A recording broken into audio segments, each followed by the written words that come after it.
أشهد أن لا إله إلا الله وحده لا شريك له وأشهد أن محمدا عبده ورسوله أما بعد فأعوذ بالله من الشيطان الرجيم بسم الله الرحمن الرحيم الحمد لله رب العالمين الرحمن الرحيم مالك يوم الدين إياك نعبد وإياك نستعين اهدنا الصراط المستقيم صراط الذين أنعمت عليهم غير المغضوب عليهم ولا الضالين.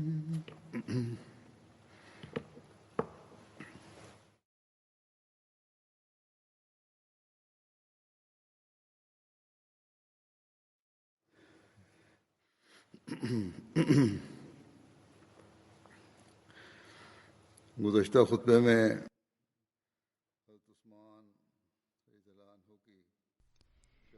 في الخطبة الماضية ذكرت لكم شغب الثوار وشهادة سيدنا عثمان رضي الله عنه وجهود علي رضي الله عنه لقمع الفتنة.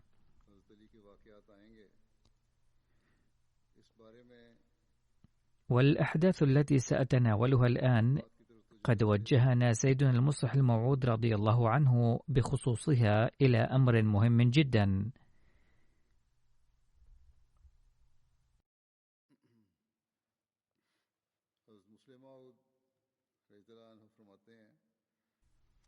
فقال: لما كنتم أيضا تماثلون الصحابة، لذا أريد أن أبين من التاريخ كيف هلك المسلمون وما هي العوامل التي أدت إلى هلاكهم. فاحذروا ودبروا التعليم للأحمديين الجدد، أي يجب أن تربوهم تربية صحيحة وتعلموهم.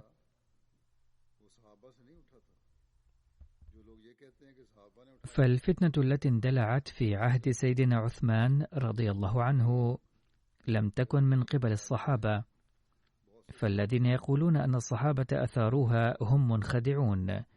لا شك أن كثيرا من الصحابة كانوا في جيش سيدنا علي رضي الله عنه، كما كان جيش معاوية يضم الصحابة الكثر. لكنني أقول إن الذين أثاروا الفتنة لم يكونوا من الصحابة، بل كانوا من أولئك الذين جاءوا متأخرين ولم يسعدوا بصحبة النبي ومجالسته صلى الله عليه وسلم. لذا إنني أنبهكم إلى هذا الأمر وأخبركم طريقة اتقاء الفتنة، وهي أن تأتوا إلى قاديان بكثرة وفي زيارات متكررة. كان حضرته آنذاك في قاديان لكي يتجدد إيمانكم وتزدادوا خشية لله بانتظام. أي حافظوا على التواصل مع المركز والخلافة، وإذا فعلتم ذلك فسوف تتم التربية جيدا. في العصر الراهن قد أنعم الله علينا بالقناة الإسلامية الأحمدية، فالخطب تبث وتسمع في العالم كله، والبرامج الأخرى أيضا. لذا من الضروري جدا للتربية أن تعيروا لمشاهدة برامج MTA اهتماما خاصا، إضافة إلى قراءة كتب سيدنا المسيح الموعود عليه السلام شخصيا.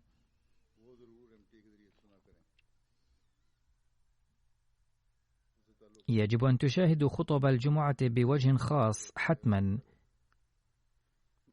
بواسطة MTA لكي تبقوا على تواصل مع الخلافة ويتحسن هذا الرابط ويتقوى على الدوام. عن معركة الجمل ورد في الروايات أنها كانت بين علي وعائشة رضي الله عنهما في العام 36 من الهجرة.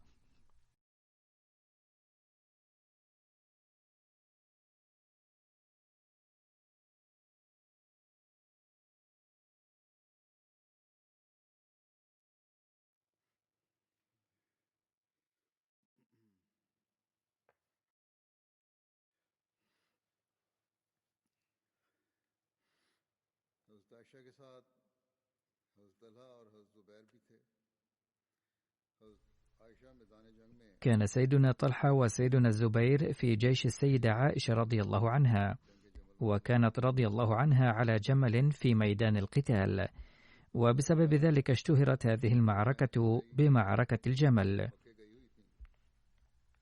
كانت السيدة عائشة قد ذهبت إلى مكة لأداء الحج، وكانت لا تزال هناك إذ وصل إليها خبر استشهاد سيدنا عثمان رضي الله عنه. فحين انطلقت إلى المدينة بعد العمرة، أخبرها عبيد بن أبي سلمى بموضع السرف أن سيدنا عثمان قد استشهد، وانتخب سيدنا علي خليفة، وأن المدينة المنورة في اضطراب وفساد. فعادت رضي الله عنها فورا إلى مكة، وجمعت الناس من أجل قصاص عثمان رضي الله عنه وقمع الفتنة. فاجتمع كثير من الناس تحت قيادتها وقيادة سيدنا الزبير بن العوام، وانطلقت القافلة إلى البصرة. فلما علم سيدنا علي بذلك توجه هو الآخر إلى البصرة.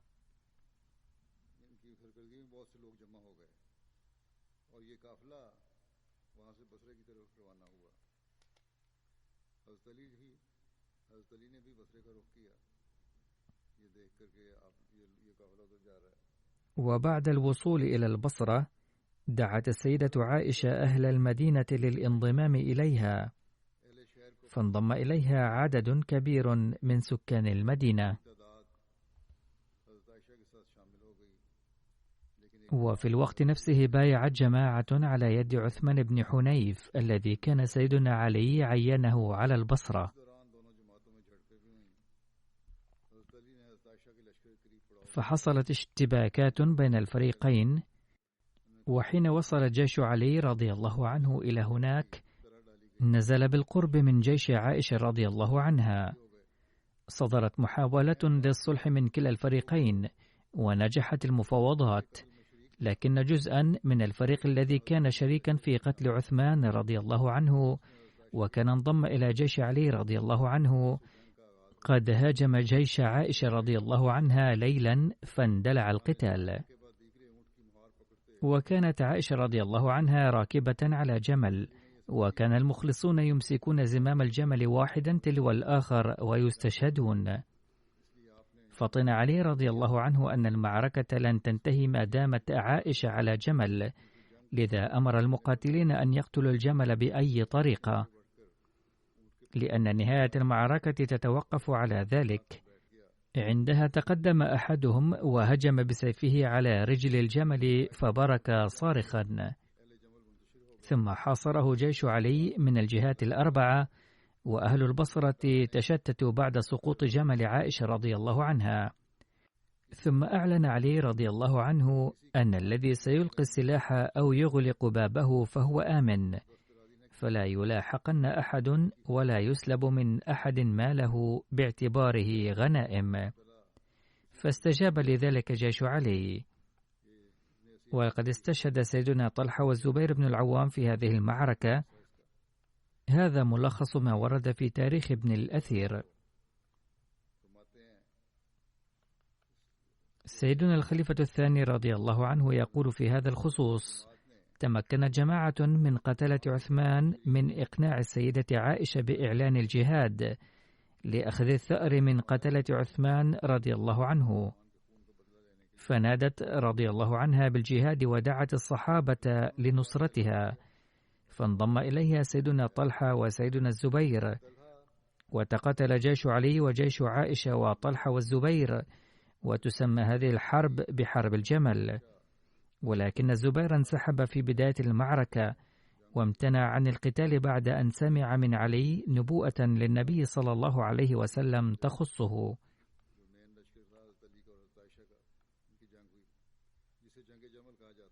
وحلف أنه لن يقاتل عليا، واعترف بخطئه في اجتهاده.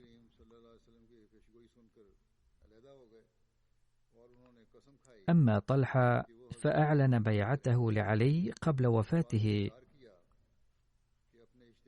وقد مر بيانه في الخطبة الماضية، إذ ورد في الروايات أنه بينما كان يضطرب من شدة الجراح مر به شخص فسأله طلحة: من أي فئة أنت؟ قال: أنا من فئة علي. فوضع طلحة يده في يده وقال: أعتبر يدك يد علي وأبايعه ثانية. باختصار، قد حسم خلاف الصحابة الآخرين مع علي في حرب الجمل نفسها، لكن خلاف معاوية مع علي ظل على حاله إلى أن وقعت حرب صفين. يتابع سيدنا الخليفة الثاني رضي الله عنه قائلا: انتشرت فرق من قاتلي عثمان رضي الله عنه في شتى الجهات، ووقاية لأنفسهم من الاتهام بدأوا يتهمون الآخرين. فلما علموا أن عليا رضي الله عنه قد أخذ البيعة من المسلمين، تسنت لهم فرصة رائعة لإلصاق التهم به. وكان صوابا أيضا، لأن عددا من قاتلي عثمان رضي الله عنه قد اجتمعوا حوله، لذا كانت فرصة الاتهام سانحة لهؤلاء. الذين ذهبوا منهم إلى مكة أقنعوا السيدة عائشة رضي الله عنها أن تعلن الجهاد لأخذ ثأر عثمان رضي الله عنه، فأعلنت ذلك واستنجدت بالصحابة. لكن طلحة والزبير قد بايعا عليا رضي الله عنه بشرط أن يأخذ ثأر عثمان رضي الله عنه بأسرع ما يمكن. والمفهوم الذي كان في بالهما للسرعة كان منافيا للحكمة عند علي رضي الله عنه، إذ كان يرى أن يستتب السلام أولا في جميع الأقاليم ثم يلتفت إلى معاقبة القتلة، لأن الأولوية لحماية الإسلام، أما معاقبة القاتلين فلا بأس إذا تأخرت. كما كان هناك اختلاف في تعيين القاتلين أيضا، فالذين كانوا قد وصلوا إلى علي رضي الله عنه أولا مبدين حزنا شديدا وخوفا من نشوء الفرقة في المسلمين، لم يكن علي رضي الله عنه بالطبع يشك فيهم بأنهم هم أنفسهم مؤسسو الفتنة، بينما كان الآخرون يشكون فيهم. وبسبب هذا الاختلاف ظن طلحة والزبير أن عليا رضي الله عنه أخذ يرجع عن عهده، فلما كانا قد بايعاه بشرط ولم يحققه علي رضي الله عنه بحسب رأيهم، لذا كانا يعدان نفسيهما قد تحررا من تلك البيعة شرعا. فلما بلغهما إعلان السيدة عائشة رضي الله عنها للانضمام إليها، فتوجهوا إلى البصرة جميعا. وفي البصرة نهى الحاكم الناس عن الالتقاء بهما، لكن حين علم الناس أن طلحة والزبير كانا قد بايعا عليا رضي الله عنه على أن يلتزم بأمر وبشرط معين، انضم إليهما غالبية الناس. فلما علم علي رضي الله عنه بهذا الجيش أعد هو الآخر جيشا وانطلق إلى البصرة.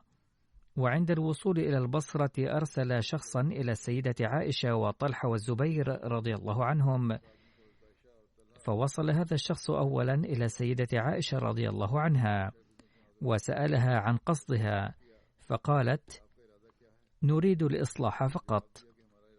وبعد ذلك طلب ذلك الشخص طلحة والزبير أيضا وسألهما: هل أنتما أيضا تريدان الحرب لهذا الهدف، أي الإصلاح؟ فقالا نعم. فقال: إذا كنتم تبتغون الإصلاح فليس طريقه هذا الذي اتخذتموه، وإنما هذا الطريق يؤدي إلى الفتنة، لأن ظروف البلد متأزمة جدا، بحيث إذا قتلتم شخصا تقدم 1000 شخص تأييدا له، وإذا قاومتموهم برز عدد أكبر تأييدا لهم.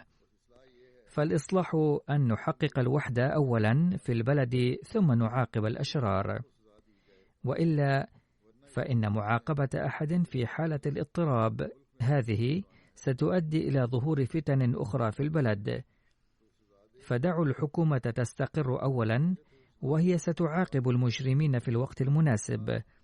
فقالا: إذا كان هذا رأي علي رضي الله عنه فقل له أن يأتي فنحن جاهزون للقائه. فأخبر ذلك عليا رضي الله عنه، وتقابل ممثلا الطرفين، وتقرر أن القتال لا يصح بل يجب الصلح. فلما بلغ هذا الخبر السبئيين، أي جماعة عبد الله بن سبأ وقاتل عثمان رضي الله عنه، أصابهم قلق شديد، فاجتمع جماعة منهم سرا للتشاور، وقرروا بعد التشاور أن عقد الصلح في المسلمين سوف يجلب الأضرار الفادحة عليهم، لأنهم لن ينجوا من عقوبة قتل عثمان ما لم يتقاتل المسلمون فيما بينهم، وإذا حصل الصلح والأمن فلن يجدوا أي مأمن ولا ملجأ، لذا يجب ألا يحدث الصلح بأي حال. وفي هذه الأثناء جاء علي رضي الله عنه أيضا، وقابل الزبير في اليوم الثاني من وصوله في تلك المنطقة. حينها قال له علي رضي الله عنه: لقد أعددت معسكرا لقتالي، فهل أعددت عذرا تقدمه أمام الله أيضا؟ لماذا تعقدون العزم على القضاء على الإسلام الذي خدمتموه بتضحيات كبيرة؟ ألست أخاكم؟ فما السبب أن دماء بعضنا البعض كانت تعد حراما في السابق والآن قد أحلت؟ فلو كانت ثمة بدعة لكان لكم مبرر، ولكن ما دامت لم تنشأ أي بدعة فلماذا هذه المواجهة إذن؟ فقال له طلحة رضي الله عنه وكان مع الزبير: إنك حرضت الناس على قتل عثمان رضي الله عنه. فقال علي رضي الله عنه: إنني ألعن الشركاء في قتل عثمان رضي الله عنه. ثم قال علي رضي الله عنه للزبير رضي الله عنه: ألا تذكر يوم قال لك النبي صلى الله عليه وسلم: والله ستحارب عليا وستكون له ظالما؟ فلما سمع هذا القول عاد الزبير رضي الله عنه إلى جيشه، وأقسم أنه لن يحارب عليا رضي الله عنه أبدا، واعترف بأنه أخطأ في الاجتهاد. فلما انتشر هذا الخبر في الجيش واطمأن الجميع أنه لن تكون الحرب الآن بل سوف يتم الصلح، لكن أصاب المفسدين اضطراب كبير. الذين كانوا يريدون الفتنة كان من الطبيعي أن يقلقوا. فلما غشي الليل دبروا لمنع الصلح، بحيث أن منهم من كانوا مع علي، فهاجموا جيش عائشة وطلحة والزبير رضي الله عنهم ليلا، ومنهم من كانوا في جيش هؤلاء الثلاثة فهاجموا جيش علي رضي الله عنه ليلا، مما تسبب في إحداث ضجة.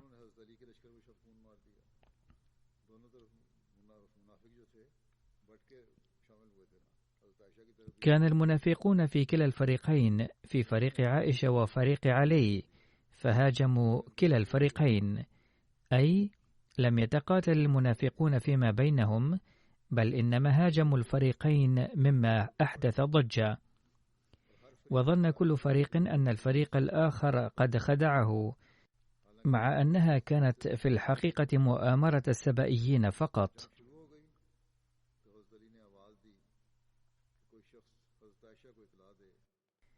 فلما اندلعت الحرب نادى علي رضي الله عنه أن يخبر أحد عائشة رضي الله عنها لعل الله يزيل الفتنة بسببها.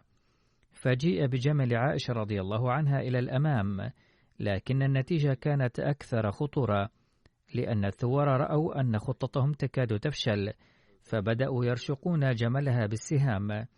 فصاحت عائشة رضي الله عنها بشدة أن كفوا عن الحرب أيها الناس، واذكروا الله ويوم الحساب. لكن المفسدين لم يكفوا وظلوا يطلقون السهام إلى جملها. وكان أهل البصرة مع الجيش الذي اجتمع مع عائشة رضي الله عنها، فاستشاطوا غضبا برؤية إهانة أم المؤمنين رضي الله عنها، فاستلوا السيوف وشنوا الهجوم على الجيش المخالف. فصار جمل عائشة رضي الله عنها مركز القتال، والتف حوله كبار الصحابة البواسل، وبدأوا يسقطون الصرع أحدهم تلو الآخر، ولم يتركوا زمام الجمل.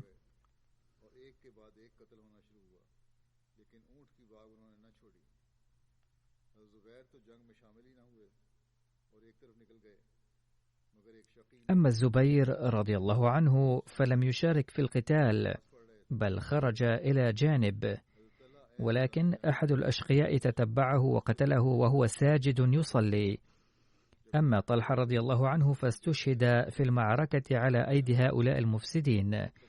ولما اشتد القتال ظن البعض أن القتال لن يتوقف ما لم تتم إزاحة عائشة رضي الله عنها من ساحة القتال، فعقروا جملها وأنزلوا هودجها ووضعوه على الأرض، فتوقف القتال. فلما رأى ذلك علي رضي الله عنه احمر وجهه حزنا، إلا أنه لم يكن بد مما حصل.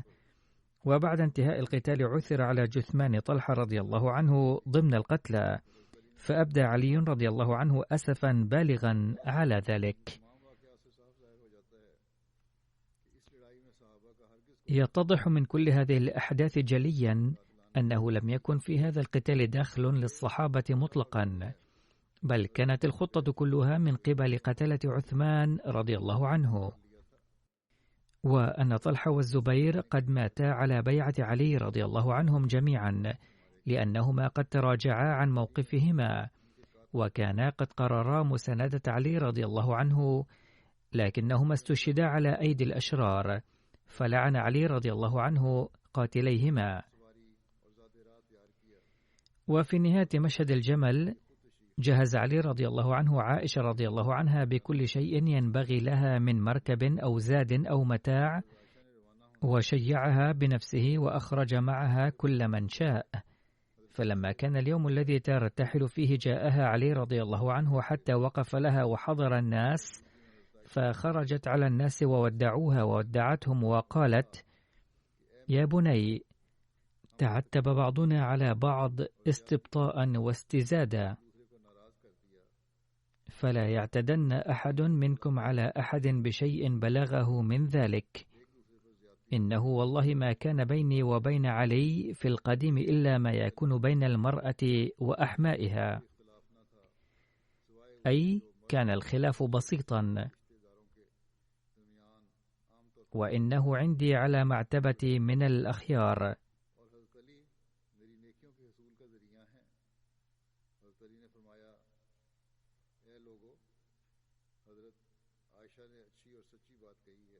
وقال علي رضي الله عنه: يا أيها الناس، صدقت والله وبرت، ما كان بيني وبينها إلا ذلك، وإنها لزوجة نبيكم صلى الله عليه وسلم في الدنيا والآخرة.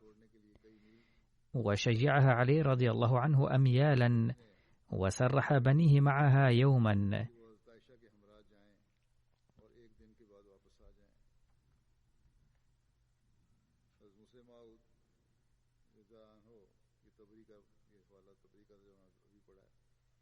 قال المصلح الموعود رضي الله عنه في مناسبة أخرى: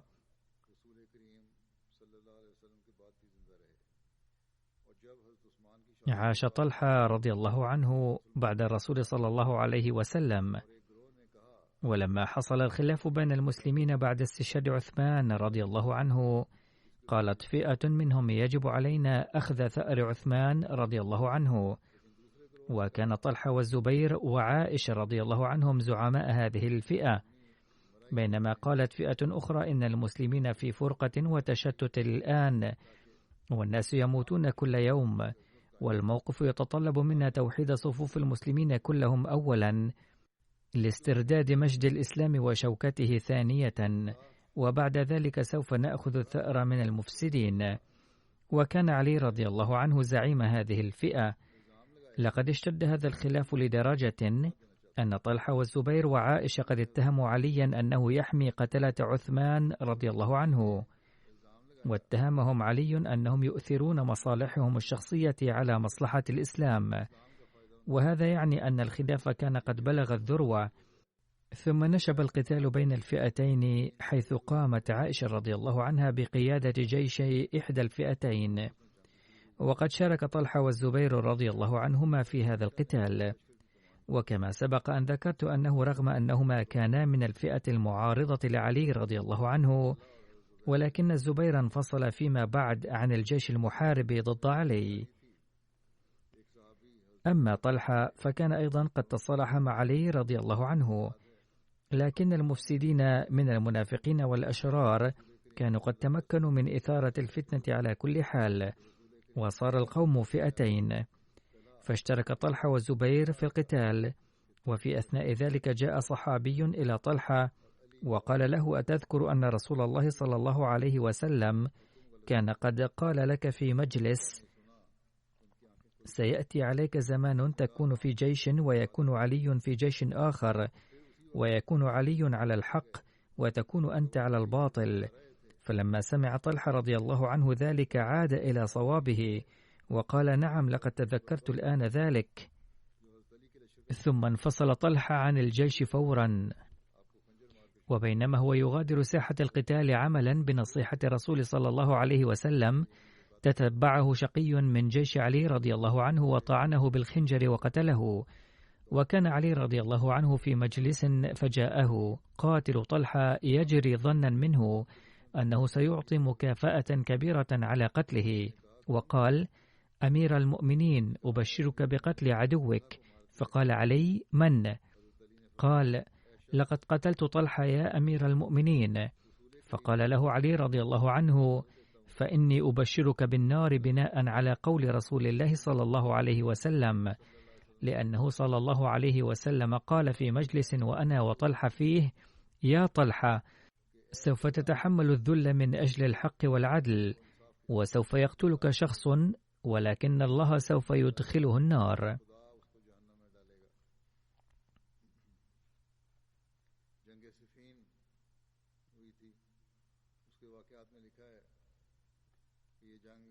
ثم هناك واقعة صفين، وقد ورد في أحداثها أنها اندلعت بين علي ومعاوية في عام 37 من الهجرة. صفين تقع في الشام والعراق. انطلق علي رضي الله عنه مع الجيش من الكوفة، وعندما وصل إلى صفين رأى أن جيشا إسلاميا نازل هناك سلفا تحت زعامة معاوية، وفئة منهم مسيطرة على مورد الفرات. أكد لهم علي رضي الله عنه أننا لم نأتي للقتال بل جئنا لتسوية الأمور مع معاوية، ولكن معاوية لم يرضى بذلك. منع جيش الشام جيش علي رضي الله عنه من جلب الماء من نهر الفرات. عندها أمر علي جيشه بالهجوم، فتمكن جيشه من دفع جيش الشام إلى الوراء وشق طريقه إلى نهر الفرات. ومع ذلك سمح علي رضي الله عنه للشوام بسخاء بجلب الماء من الفرات، علما أن الشوام كانوا قد منعوه وجيشه من ذلك، ولكن عندما سيطر علي على الماء لم يمنع الشوام منه. كان معاوية مصرا على أن يسلم إليه علي قاتلي عثمان. كانت الحرب على وشك الاندلاع، ولكن محبي الصلح من الجانبين حاولوا دونها ذات مرة، إلى أن نشبت في أوائل شهر صفر عام 37 من الهجرة. وقد وقعت المعارك الخفية قبلها، ولكن الفريقين امتنعا من الحرب خشية نتائجها الوخيمة المتوقعة، واتفقا على هدنة في الأشهر الحرم بغية إيجاد إمكانية الصلح. ولكن هذه الخطة أيضا لم تنجح حتى أعلنت الحرب رسميا في مستهل شهر صفر. ظلت الحرب جارية إلى فترة دون نتيجة حتمية حتى خارت همة معاوية. وفي هذه الحالة الخطيرة أشار عليه عمرو بن العاص أن ترفع نسخ المصاحف على رؤوس الرماح ويطلب الحكم بحسب القرآن الكريم، ففعل ذلك.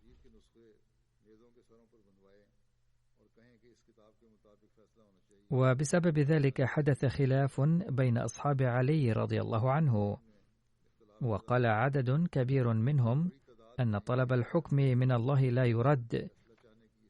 عندها استرجع سيدنا علي طليعة الجيش وتوقفت الحرب.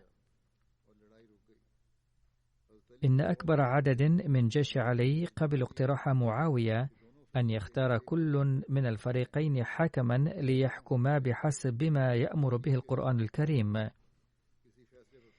وقد ذكرت كتب التاريخ هذا الحدث بالتحكيم.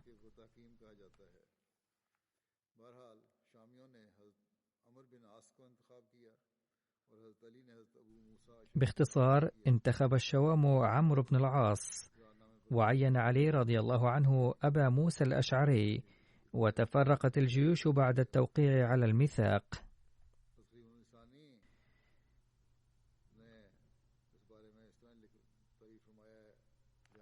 وقال سيدنا المصلح الموعود رضي الله عنه بهذا الشأن: احتال أصحاب معاوية في هذه الحرب حيث رفعوا المصاحف على الرماح وقالوا نرضى بقرار القرآن الكريم، فيجب تعيين حكمين لهذا الغرض. وعند سماع ذلك تقدم المتورطون في مؤامرة قتل عثمان، وكانوا قد اندسوا في صفوف علي ليفلتوا من عقاب جريمتهم، وألحوا عليه بقبول هذا الاقتراح ويعين حكما من عنده. فظل علي رضي الله عنه يرفض اقتراحهم، ولكنهم وكذلك بعض من ذوي الطبائع الضعيفة المنخدعين منهم أجبروه على تعيين حكما من عنده، فاختير أبو موسى الأشعري حكما من طرف علي، وعمرو بن العاص من طرف معاوية.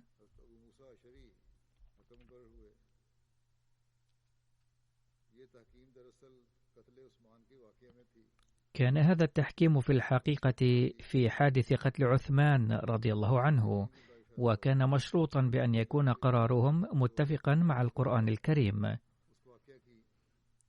ولكن عمرو بن العاص وأبا موسى الأشعري قررا بعد التشاور فيما بينهما أن يعزلا عليا ومعاوية أولا، لأنهما هما السبب وراء المصيبة التي حلت بالمسلمين جميعا، ثم يختار المسلمون بحرية خليفة لهم، مع أن اتخاذ مثل هذا القرار لم يكن من مهمة الحكمين.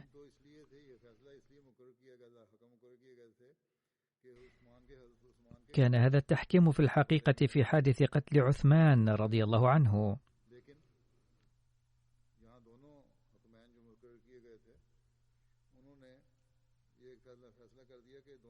ولكنهما قررا بعد التشاور فيما بينهما أن يعزلا عليا ومعاوية أولا، لأنهما هما السبب وراء المصيبة التي حلت بالمسلمين جميعا، ثم يختار المسلمون بحرية خليفة لهم،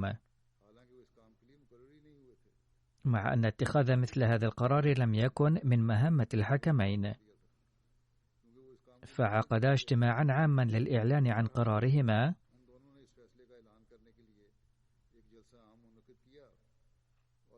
فقال فيه عمرو بن العاص لأبي موسى الأشعري: أنت تعلن عن قرارك أولا ثم أعلن أنا. فأعلن أبو موسى الأشعري أنه يعزل عليا عن الخلافة، فقام عمرو بن العاص وقال: لقد عزل أبو موسى الأشعري عليا، وأنا أتفق مع قراره وأعزل عليا، ولكني لا أعزل معاوية، بل أقر باستمرار إمارته.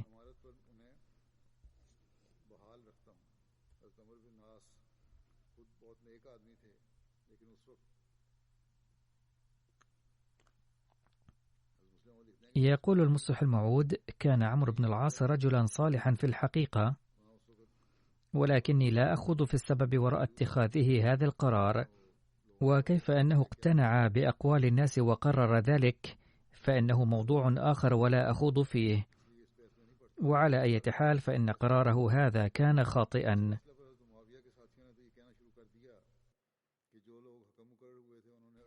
وبعد إعلانهما عن هذا القرار بدأ أصحاب معاوية يقولون: لقد أصدر الحكمان حكمهما لصالح معاوية وضد علي، وهو قرار سليم. ولكن علي رضي الله عنه رفض قبول هذا القرار وقال: لم يعين الحكمان لهذا الغرض أولا، ثم إن قرارهما ليس مبنيا على أي حكم من القرآن الكريم. فأثارت الفئة المنافقة من أصحاب علي التي أصرت على تعيين حكم من عنده ضجة، وقالت: لماذا عينت الحكم مع أن تعيين الحكم في الأمور الدين لا يجوز؟ فرد عليهم علي رضي الله عنه وقال: أولا، كان من شروط المعاهدة أن يكون قرارهما موافقا للقرآن الكريم، ولكنهما لم يفيا بالشرط. وثانيا، لم أعين الحكم من طرفنا إلا بعد إصراركم، فلماذا تقولون الآن لماذا عينته؟ فقالوا: كان كلامنا هراء، وكان تصرفنا خطأ، ولكن لماذا أنت رضيت بخطئنا؟ هذا يعني أننا صرنا من الآثمين، وكذلك أنت، وأخطأنا وأخطأت أيضا، وقد تبنا عن خطئنا، فالأفضل أن تتوب أنت أيضا وتعترف بأن ما فعلت لم يكن جائزا. كان هدفهم من ذلك أن علي رضي الله عنه لو رفض ما يقولون فسوف يخرجون من بيعته بحجة أنه قد قام بعمل خلاف الإسلام، فلا يجوز البقاء في بيعته بعد ذلك. أما إذا اعترف بخطئه وقال: إني أتوب عما فعلت، فسوف تبطل خلافته تلقائيا، لأن من يرتكب هذا الإثم الكبير كيف يكون خليفة؟ فرد عليهم علي رضي الله عنه قائلا: لم أرتكب أي خطأ، لأن الأمر الذي عينت فيه حكما يجوز تعيين حكم فيه بحسب الشريعة، وكنت اشترطت عند تعيين الحكم صراحة أنني سأرضى بقرارهما ما دام متفقا مع القرآن الكريم والحديث، وإلا لن أرضى به أبدا، فلأنهما خالفا هذا الشرط ولم يكن قرارهما في الأمر الذي تم تعيينهما فيه، فحكمهما ليس حجة علي. ولكن هؤلاء القوم لم يقبلوا عذر علي رضي الله عنه وخرجوا من بيعته، فسموا الخوارج، واخترعوا لهم مذهبا جديدا بأنه ليس هناك أي خليفة تجب طاعته، وإنما يجب العمل بما يراه أكثرية المسلمين، لأن القول بأمير واجب طاعته يخالف مبدأ لا حكم إلا لله.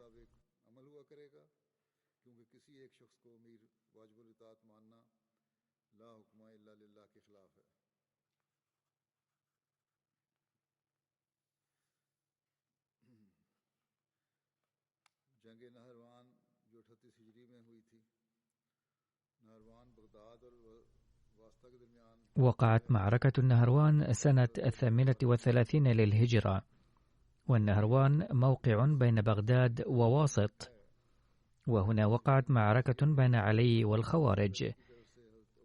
ورد في التاريخ لابن الأثير أنه للفصل في قضية وقعة صفين تم تعيين أبي موسى الأشعري حكما من قبل علي رضي الله عنه، وعمرو بن العاص من قبل معاوية، وسمي ذلك في التاريخ بالتحكيم.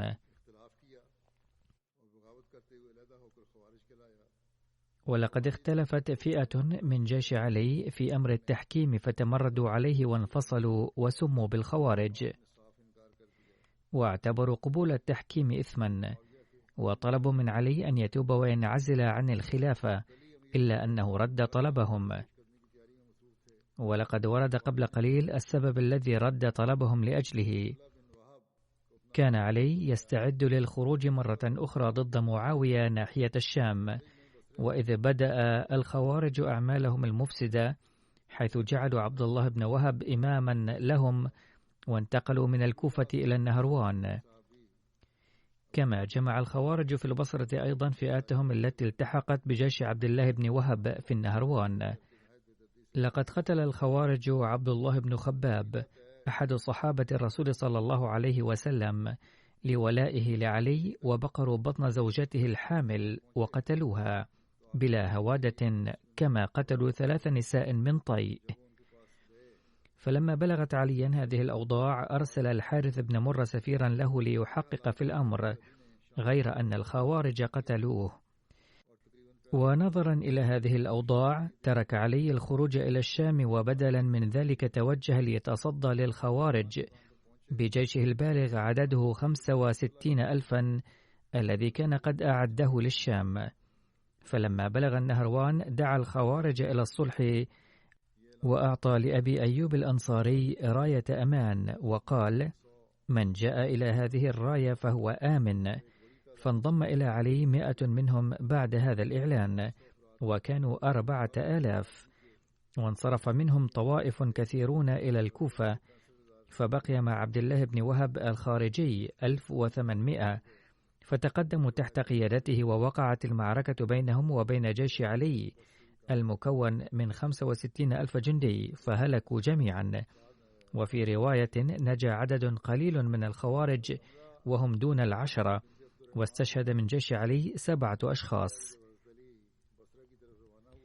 عن عمرو بنت عبد الرحمن قالت: لما سار علي إلى البصرة دخل على أم سلمة زوج النبي صلى الله عليه وسلم يودعها، فقالت: سر في حفظ الله وفي كنفه، فوالله إنك لعلى الحق والحق معك، ولولا أني أكره أن أعصي الله ورسوله فإنه أمرنا صلى الله عليه وسلم أن نقر في بيوتنا لسرت معك، ولكن والله لأرسلن معك من هو أفضل عندي وأعز علي من نفسي، ابني عمر.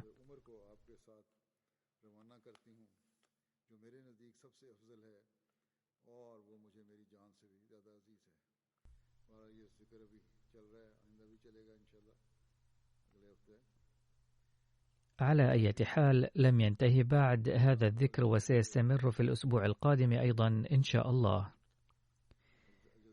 واليوم أيضا أوجه عنايتكم إلى الدعاء للأحمديين في باكستان والجزائر. هناك خبر مفرح من الجزائر أنه في اليومين أو الثلاثة الماضية برأت محكمتان هناك عددا من الأحمديين من التهم الكاذبة ضدهم. جزا الله تعالى هؤلاء القضاة العادلين، ووفق المسؤولين الآخرين والقضاة الالتزام بالعدل بخصوص القضايا الكاذبة المرفوعة ضد الأحمديين. ووفق المسؤولين في باكستان أيضا وأصحاب القضاء الذين يبتعدون عن العدل ويستخدمون صلاحياتهم بطرق غير مشروعة أن ينظروا في قضايا الأحمديين بتصفية قلوبهم من الضغائن والأحقاد، وأن يهيئ الله تعالى الأسباب للبطش بالذين لا يقدر إصلاحهم، وأن يهيئ للأحمديين في باكستان أيضا أسباب الأمن والراحة.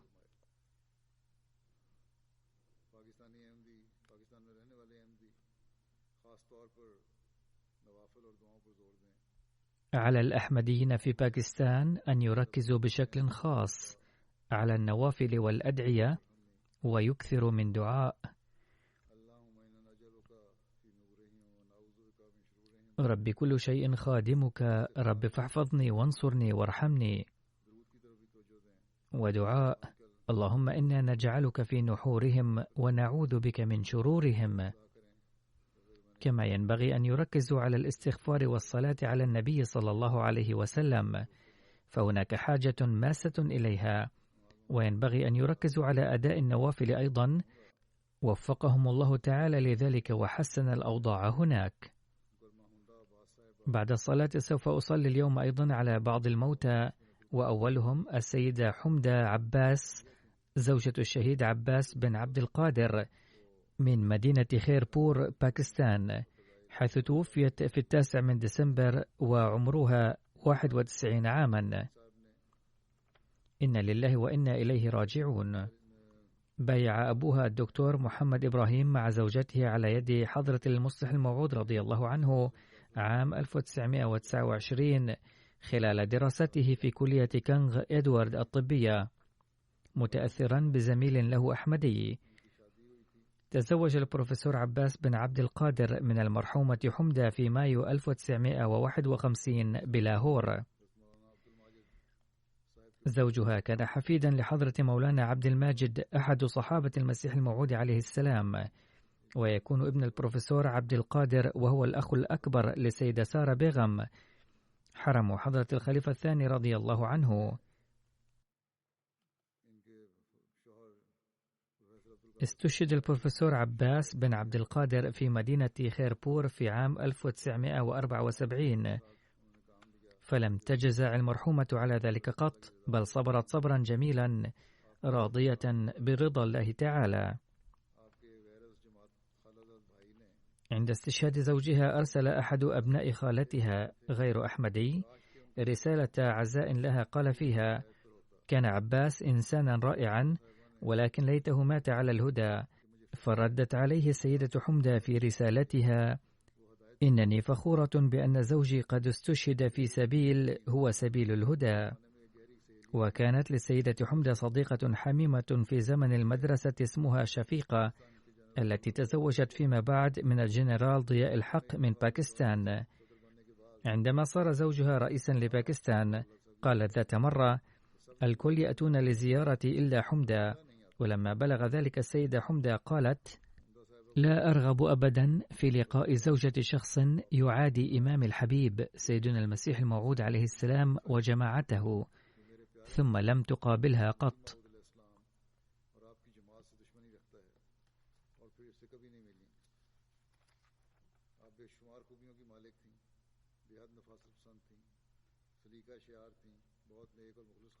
كانت المرحومة تتحلى بشمائل كثيرة، كانت رفيعة الذوق رائعة التدبير، جد صالحة ومخلصة، مواظبة على الصلوات والصيام دوما، وقد ربت أولادها على هذه الخصال.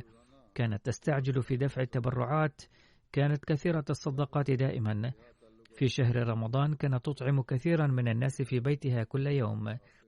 كانت شديدة الحب والعشق والولاء للخلافة.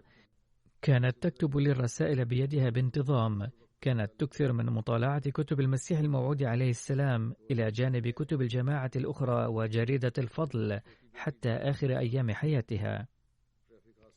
في عام 2006 توفيت ابنتها الصغيرة الدكتورة عامرة مع 2 من أولادها في حادث سير، فتحملت المرحومة هذه الصدمة بهمة عالية وصبرت صبرا مثاليا.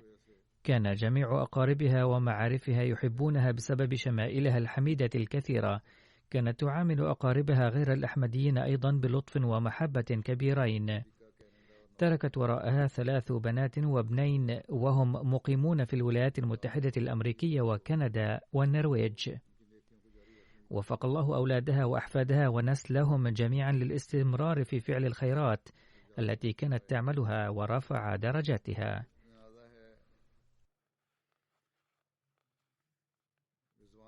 والجنازة التالية هي للسيد رضوان سيد النعيم من العراق، الذي توفي إلى رحمة الله تعالى في 13 من نوفمبر عن عمر يناهز 70 عاما. إنا لله وإنا إليه راجعون.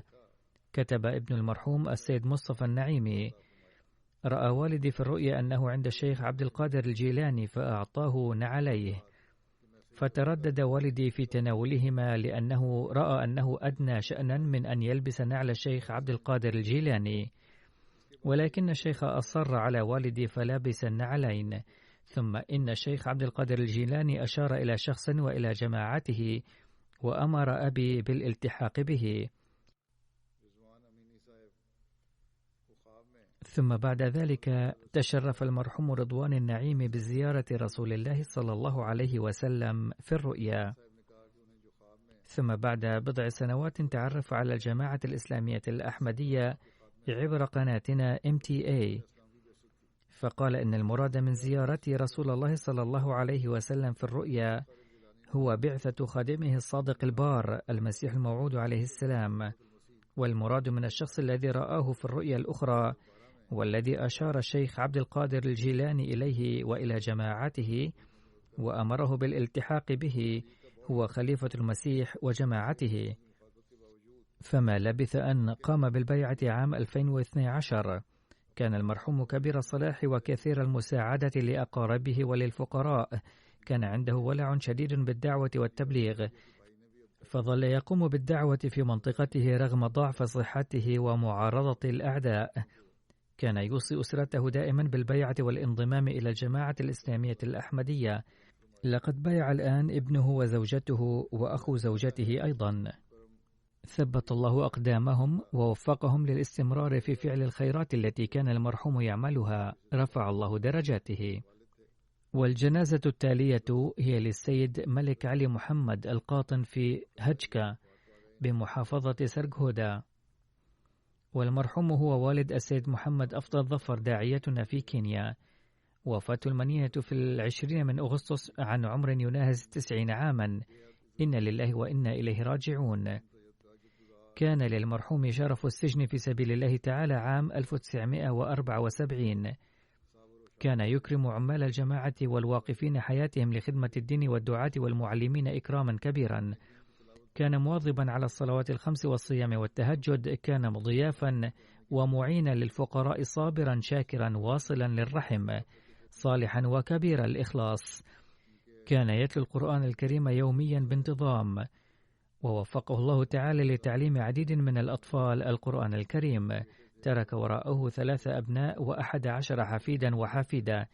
كما قلت إن ابنه السيد محمد أفضل ظفر يعمل داعية في كينيا في هذه الأيام، ولم يستطع حضور جنازة والده ودفنه.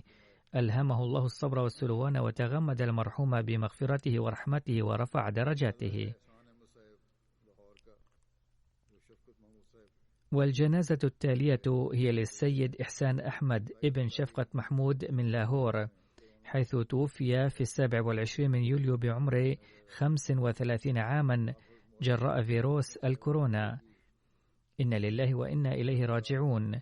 كان المرحوم حفيدا لحضرة مولوي نور الدين، أبرز صحابة المسيح الموعود عليه السلام من قرية غوليكي بمحافظة جوجرات.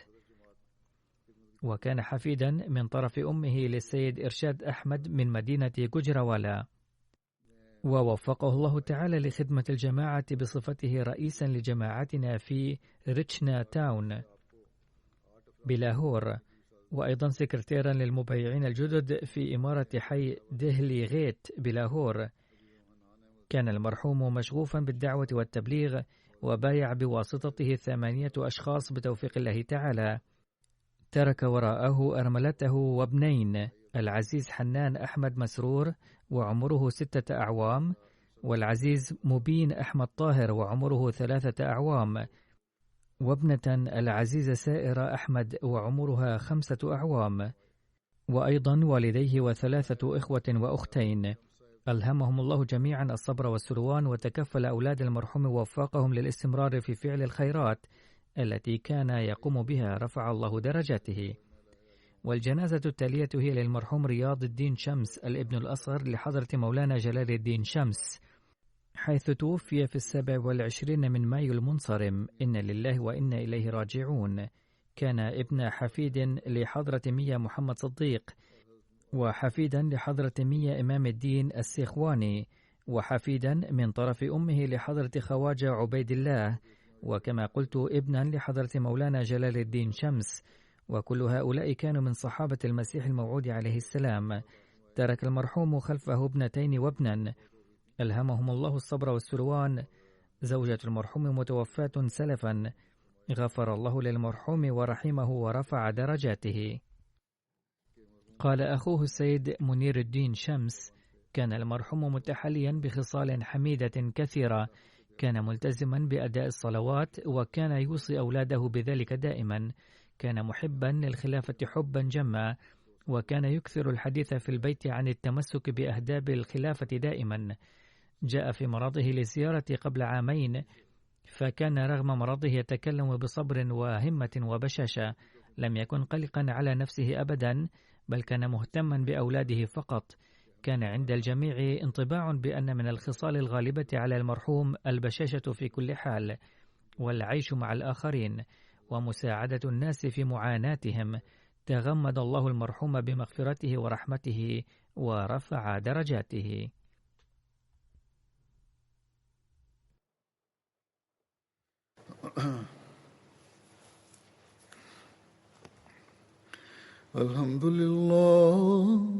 الحمد لله نحمده ونستعينه ونستغفره ونؤمن به ونتوكل عليه ونعوذ بالله من شرور أنفسنا ومن سيئات أعمالنا.